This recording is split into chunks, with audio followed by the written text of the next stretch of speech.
heart of Jesus, want to express it, want to bring it out, want to bring the freedom. The words of Jesus is coming from 2000 years ago. But Jesus is not teaching you to live in the past. Jesus is teaching us the path of eternity. Eternity was eternal even 2000 years ago, and it is eternal even now. The heart of Jesus teaches us that higher direction and not destruction of anything. You remember they wanted to tear down the temple, and Jesus said, tear down this temple and I will rebuild it in 3 days. And it took them more than 4 decades to build it. And if they tear it down, Jesus said, I will rebuild it in 3 days, because construction is what the heart of Jesus is teaching in the world. Everywhere they want you to choose a side, from this political party or that political party, this country or that country. You have to always choose. But here, Jesus, his heart is making the breeze. He teaches us that it is not a world of bad and good, but good and better, and still better.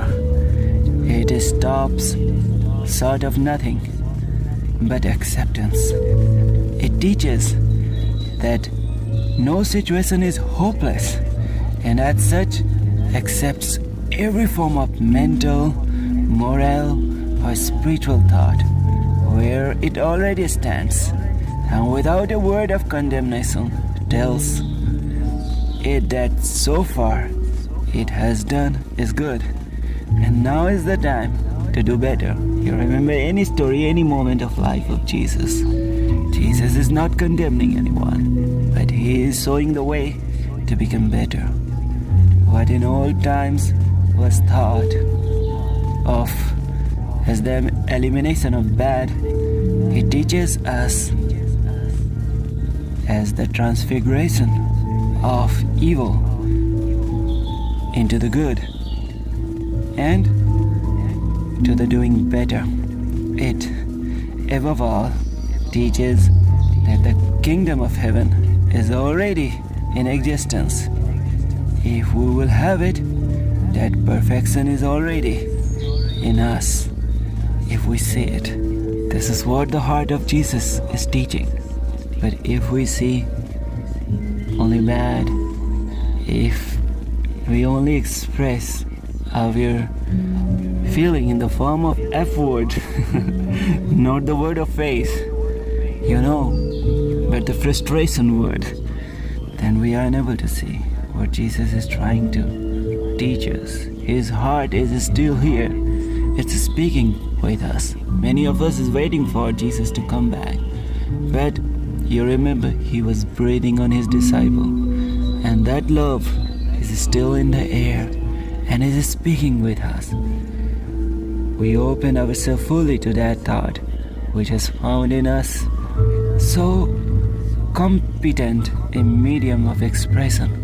And because we took our stand on the highest teaching of this thought, this feeling, that the kingdom of heaven already exists for us, we have been consecrated and chosen by the Lord as a channel for converting this thought into life. And everyone that helps us in this wonderful work is serving the Lord.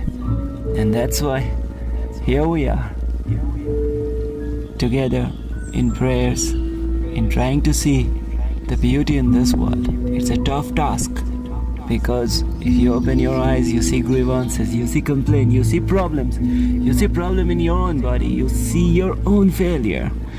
But it is a tough task to remove this curtain of darkness and look, or open the window and look at the light.